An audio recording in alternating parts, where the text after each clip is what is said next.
Mit ein bisschen Schlaf geht es gleich besser. Olli ist schon mit der Katze unterwegs. Wir sind halbwegs ausgeschlafen.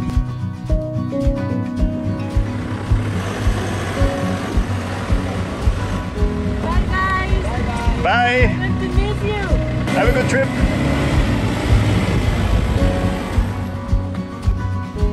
Da fahren sie. Jetzt sind wir wieder alleine unterwegs. Musst mich wieder alleine aushalten. Oh yeah. Und jetzt geht's für uns weiter. Wir sehen uns die Insel an.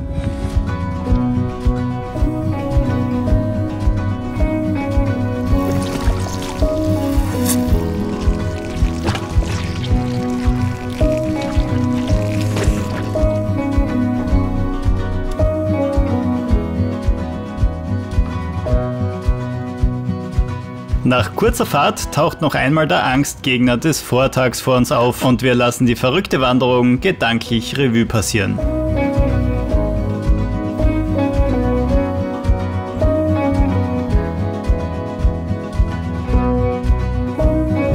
Heute ist die Seilbahn auf den Teide gesperrt, eben wegen dieser Filmproduktion, die wir schon erwähnt hatten.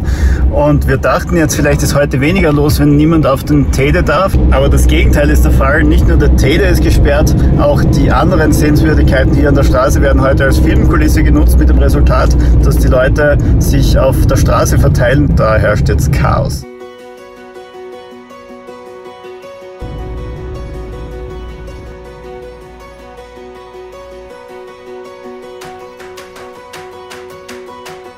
Das stört uns nicht, denn das Kapitel Teide ist für uns erstmal abgeschlossen.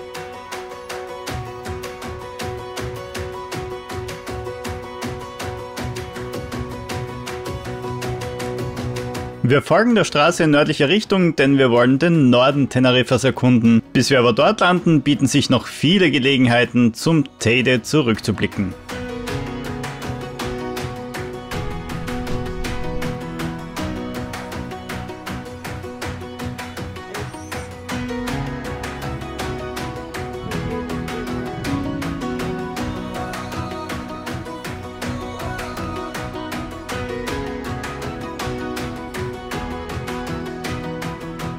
Hier seht ihr das Observatorium des Teides. Es soll sehr schöne Touren dort geben.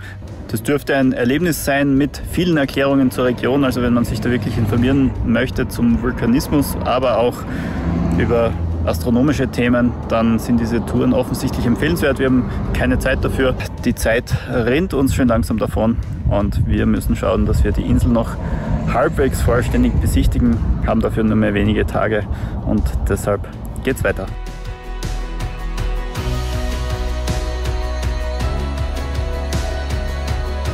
Ruby sieht in jedem der vielen Miradores eine Gelegenheit zum Spazierengehen und hat wenig Verständnis dafür, dass sie während der kurzen Aufenthalte im Fahrzeug bleiben muss.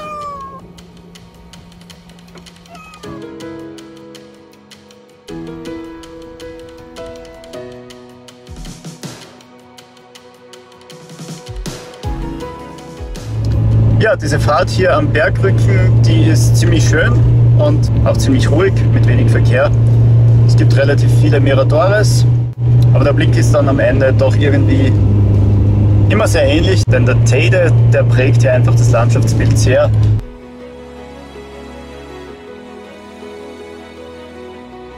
Im Bereich des Teide fährt man die längste Zeit auf über 2000 Metern relativ eben dahin. Es geht natürlich immer etwas rauf und runter, aber man bleibt immer auf über 2000 Metern. Und jetzt haben wir offensichtlich das Ende des Ganzen erreicht und fahren diese 2300 Meter auch wieder nach unten, denn wir müssen ja am Meeresspiegel ankommen.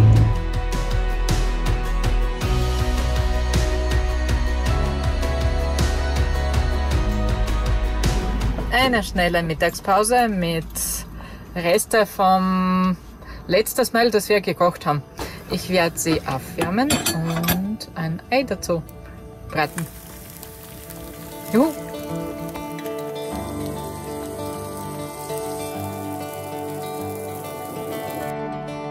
Alfred! Mahlzeit! Mahlzeit! Ja, Ruby, zeig ihm, vor der Battle der Most holt. Ja, Alfred? Ja. Wo ist dein Essen hin? Hat nichts bekommen. War nichts da? Nein.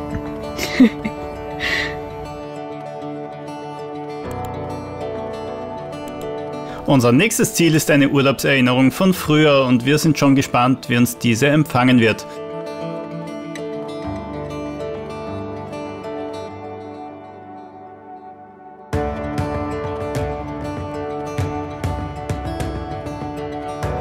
Davor steht uns aber noch ein Abstecher nach Santa Cruz de Tenerife bevor, denn nach unseren Abenteuern in den Bergen ist der Abwassertank voll und der Frischwassertank leer.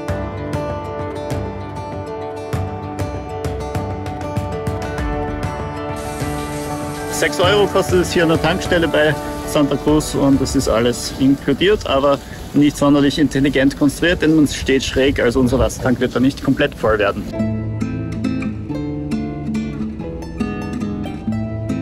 Nach den Campingdiensten wenden wir uns erneut dem Norden zu. Schon die Fahrt ist wunderschön, im Abendlicht strahlen die bunten Häuschen in der grünen Landschaft.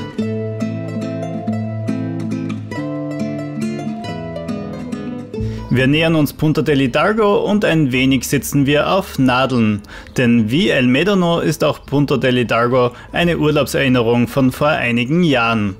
Aber werden wir den Ort so wiederfinden, wie wir ihn damals gedanklich notiert hatten, oder erwartet uns ein zweites El Médano, wo Camper mittlerweile nicht mehr erwünscht sind?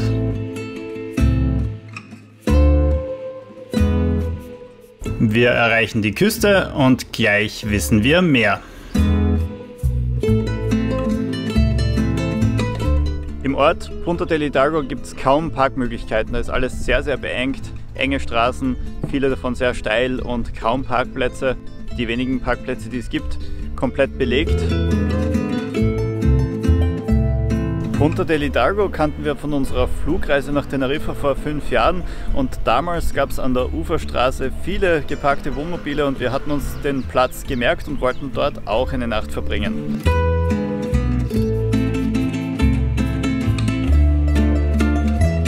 Fehlanzeige. Bislang ein kompletter Fehlschlag. Wir haben das von früher in Erinnerung, da standen am Ufer die Wohnmobile und jetzt ist diese Straße komplett gesperrt, nicht nur für Wohnmobile, sondern für alle. Option 2 war dann auf den Campingplatz zu gehen, auch der hatte uns damals bei einer kurzen Besichtigung gut gefallen. Der Campingplatz war aber geschlossen. Laut Internet ist er wohl im Winter nur am Wochenende und an Feiertagen geöffnet. Das bringt uns mitten unter der Woche natürlich auch nichts. Jetzt haben wir Stress. 10 Minuten bis zum Sonnenuntergang und wir sind weit entfernt, einen Schlafplatz zu haben. Damit haben wir nicht gerechnet.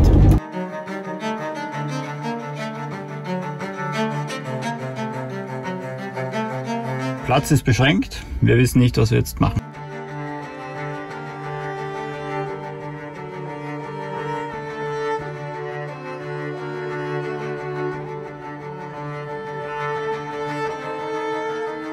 Ja, und dann begann eine lange, mehrstündige Suche nach einem vernünftigen Parkplatz. Auf Google Maps haben wir einen Parkplatz nach dem nächsten gesucht. Dann haben wir am Strand mal einen Platz gefunden, der halbwegs okay gewesen wäre, aber sehr busy, also ständiges Kommen und Gehen, nicht wirklich angenehm für die Nacht. So schön die Gegend ist, wir hatten nicht erwartet, wie verbaut und reglementiert hier alles sein würde. Zum Sonnenuntergang noch keinen Schlafplatz zu haben, rächt sich nun wieder mal. Und als wir endlich einen passenden Parkplatz finden, ist dieser für den Markt am folgenden Morgen gesperrt. So geht die Suche noch eine Weile weiter.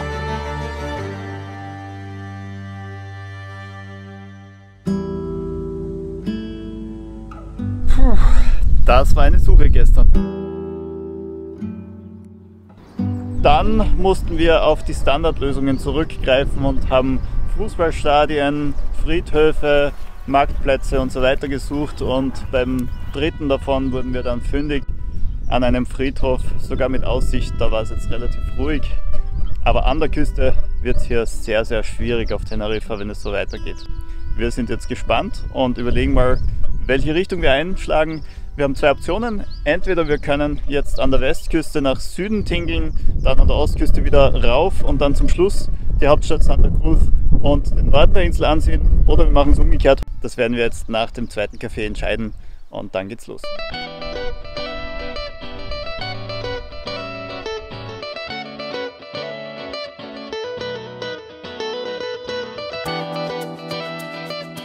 Also die Entscheidung ist fürs Fahren in den Norden gefallen. Wir sind hier in der Wald von Anaga.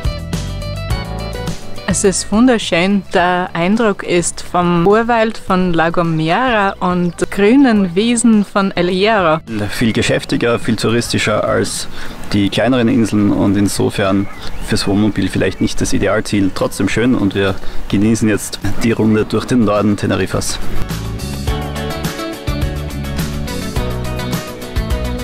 Außerdem genießen wir den wunderschönen Blick auf den El Teide.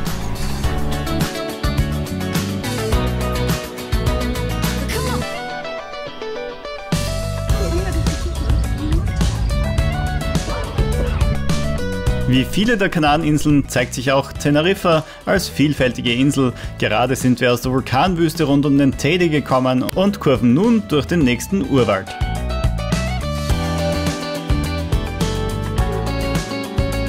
Völlig alleine sind wir dabei nicht.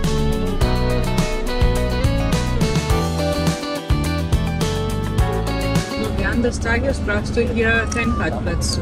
Hier ist was los. Ein bisschen zu viel für unseren Geschmack. Eigentlich sollte man hier ja das Fahrzeug stehen lassen und die wunderbare Natur abseits der Massen bei einer Wanderung genießen. Nur das Fahrzeug stehen zu lassen ist gar nicht so einfach. Gelegentlich gelingt es uns aber doch.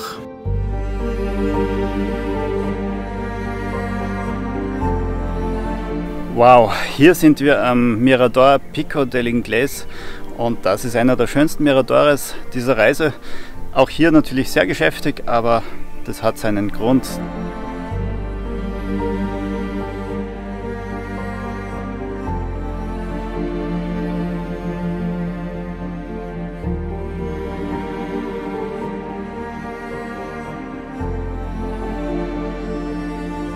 Denn hier seht ihr in südlicher Richtung den Teide, die Hauptstadt Santa Cruz mit dem berühmten Opernhaus. Hier den Norden der Insel mit den zerklüfteten Vulkanfelsen und im Hintergrund den Atlantik. Ein bisschen Wolkenlandschaft heute noch dazu. Einfach grandios anzusehen, wir können uns kaum losreißen.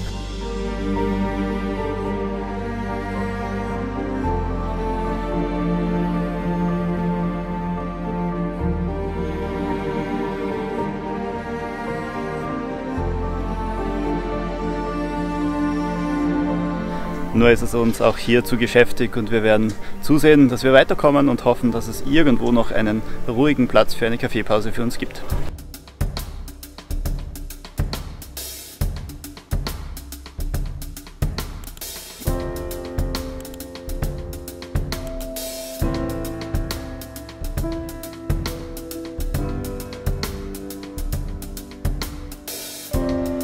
Die nun folgende Fahrt wird im Internet oft als herausfordernd, weil sehr schmal beschrieben. Aber nach den anderen Inseln ist das hier eine regelrechte Autobahn und kaum der Rede wert.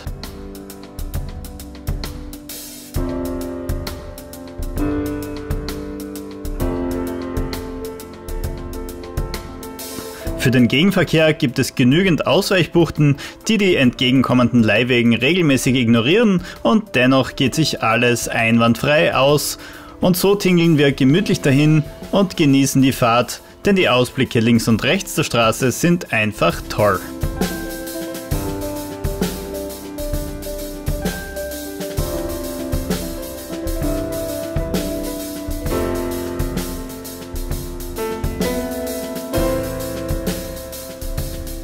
Wir entscheiden uns für einen Abstecher nach Benicho und haben damit einen sehr steilen Abschnitt vor uns, wie ihr an der Geräuschkulisse hören könnt.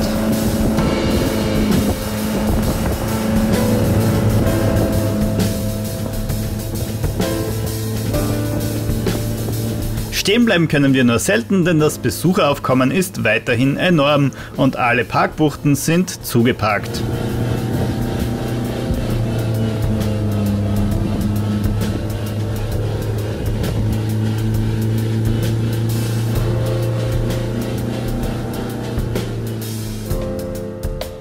Bei all diesen Ausblicken ist es nicht so leicht, sich auf die Straße zu konzentrieren, doch nach vielen Höhenmetern und Serpentinen haben wir es geschafft. Wir landen an der Küste und haben es nun nicht mehr weit.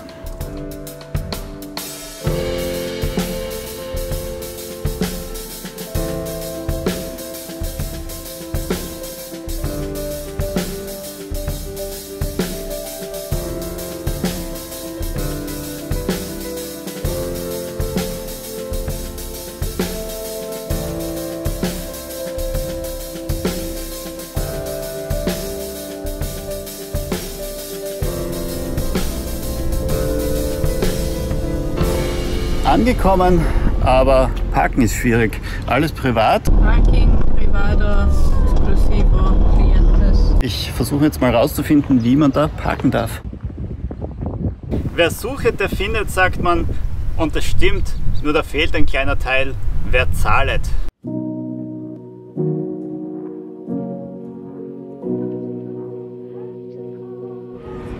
Schön, oder? Ja, der Parkplatz ist ein wenig abzogig, aber die Aussicht lohnt sich. The end of the world at the palm of my hand. Der erste Parkwächter hat gemeint 2 Euro, der nächste hat ihn gleich zur Seite gewunken und hat gemeint, nein, mit dem Camper sind es 5 Euro und zum Übernachten dann 10. Das ist für Null Services schon ein bisschen viel. My face to the sea and my back to the land. And if you can't come with me, I'll understand. Hier ist wunderschön. Wir haben den tollsten Ausblick aus der Schiebetüre. Ich habe mit dem Parkwächter dann ein wenig diskutiert und bin dann, als wir uns entschieden hatten zu bleiben, hin und habe ihm das Geld gegeben und habe gemeint, es ist zwar zu viel, aber meiner Frau gefällt die Aussicht, und hat er gelacht und hat gemeint, ja, und sonst gibt es halt wirklich keine Möglichkeiten hier. Also der weiß genau, was er tut, deswegen ist es zahlen oder wieder fahren. To go. If we didn't know what we know. Wieder fahren, das hatten wir gestern, heute zahlen wir und genießen den Tag. The end of the world at the palm of my. Dann hat er uns noch ein Restaurant da weiter oben am Berg empfohlen. Er hat gemeint, die hier sind okay, aber touristisch, und wenn wir original essen wollen, dann sollen wir darauf gehen. Da freuen wir uns, das machen wir jetzt dann. My face to the sea and my back's to the land. Freunde, ein Reminder, euren Sonnenschutz zu verwenden. Einmal nicht vorsichtig gewesen und so schaut es aus. Can we meet in the dark? We don't have to say much. And if you have to go, have to go. Das war ein wunderschöner Nachmittag hier. Leider waren meine Speicherkarten voll und ich bin zu spät draufgekommen und war jetzt noch mitten im Leeren der Karten, als der Sonnenuntergang hier schon eingesetzt hat. Eine Dreiviertelstunde zu früh, weil da ist der Fels im Weg. Kann man nichts machen, es war trotzdem schön. 'Cause when you travel light, some things are left behind.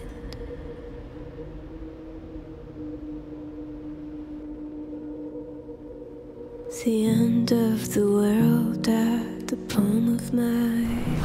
Frisch geduscht ist halb gewonnen oder so ähnlich. Wir sind fast bereit fürs Restaurant da oben. Wir hoffen, es hat noch offen, denn auch hier ist es wieder so, dass alles auf die Touristen ausgerichtet ist, und sobald die Tagesausflüger verschwinden, sind die meisten Restaurants dann auch geschlossen. Mal sehen, wie es uns heute Abend da geht oder ob es wieder Pasta oder Reis gibt. Und, freust dich aufs Essen? Ja, es gibt einen guten Fisch und Salat. Heute haben wir die total urige Erfahrung hier. Und mit diesem Restaurant-Tipp relativiert sich auch der Parkplatzpreis gleich wieder. Zweimal Fisch, Papas Arrugadas mit Mojos, Getränke und Salat kosten hier nämlich insgesamt gerade einmal 20 Euro.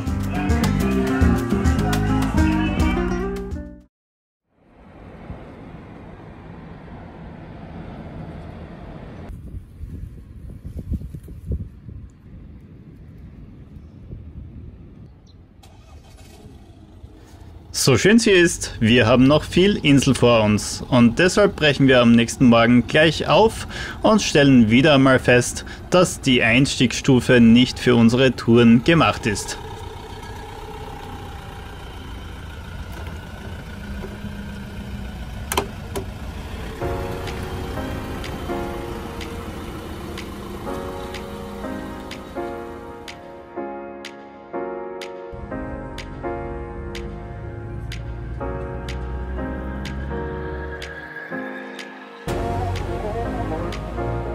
Zurück geht's so, wie wir das von den Inseln mittlerweile schon gewohnt sind, auf derselben Straße zurück auf den Berg, um dann auf der anderen Seite nach unten zu rollen.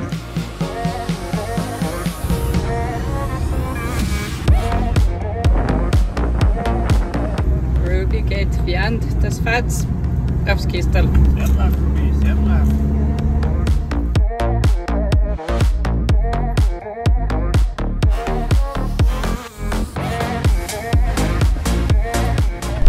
Wir sind auf das Playa de las Teresitas in San Andrés.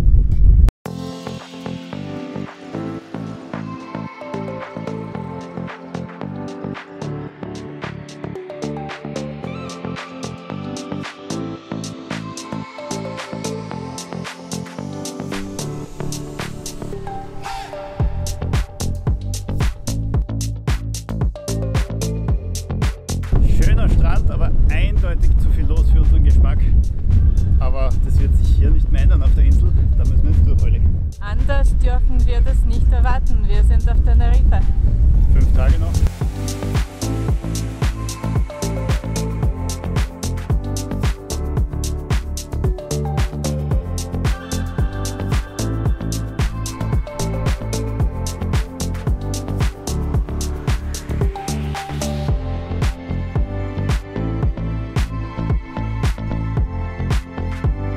San Andrés ist eine ziemlich organische Stadt, gefällt uns gut. In den Straßen tratschen die alten Leute miteinander, treffen sich am großen Platz und die Locals sind definitiv in der Überzahl, fühlt sich einfach authentisch, organisch, ziemlich fein an.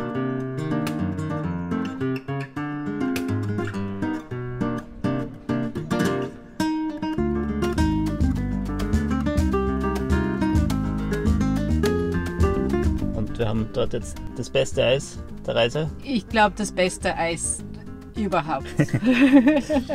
Dann noch Kaffee getrunken und jetzt geht's weiter. Das war's mit dem Norden der Insel. Schade eigentlich, man könnte hier noch sehr viel Zeit verbringen und die Sache ist halt die, dass es auch sehr viel Zeit braucht, weil die Straßen ja sehr kurvig sind und jede Strecke von 15 Kilometer eine ganze Weile braucht und es auch viele Stichstraßen gibt, wo man dann wieder zurückfahren muss, wie die nach Benicho. Sie. Und da gäbe es noch einige weitere, aber dafür haben wir jetzt keine Zeit mehr. Wir haben noch 5 Tage auf der Insel und wollen ja noch einmal rundherum. Der Norden ist definitiv einen Besuch wert, wenn ihr auf Teneriffa seid oder sein wollt. Ansonsten muss man halt auch sagen, dass La Gomera, La Palma und El Hierro etwas sehr, sehr Ähnliches bieten, mit viel weniger Leihwagenaufkommen. Also insofern muss man wissen, was man möchte. Für eine kombinierte Reise nach Teneriffa, wo man vielleicht die Strände im Süden und dann diese grüne Landschaft im Norden genießen möchte, definitiv einen Besuch wert. Absolut. Und jetzt geht's weiter. Wir wissen noch nicht wohin. Entweder wir düsen jetzt an der Ostküste nach Süden oder wir queren einmal rüber und fahren an der Westküste runter. Zeitlich ist es relativ egal, denn an die Westküste kann man auf der Autobahn fahren. Da ist man in 0, nix drüben. Die Frage ist einfach die, wo bekommen wir jetzt Versorgung und Entsorgung her, denn wir haben gestern geduscht und jetzt ist der Abwassertank voll. Mehr dazu aber im nächsten Video. Dann heißt es einmal rund um Teneriffa. Bis zum nächsten Mal. Ciao. Ciao.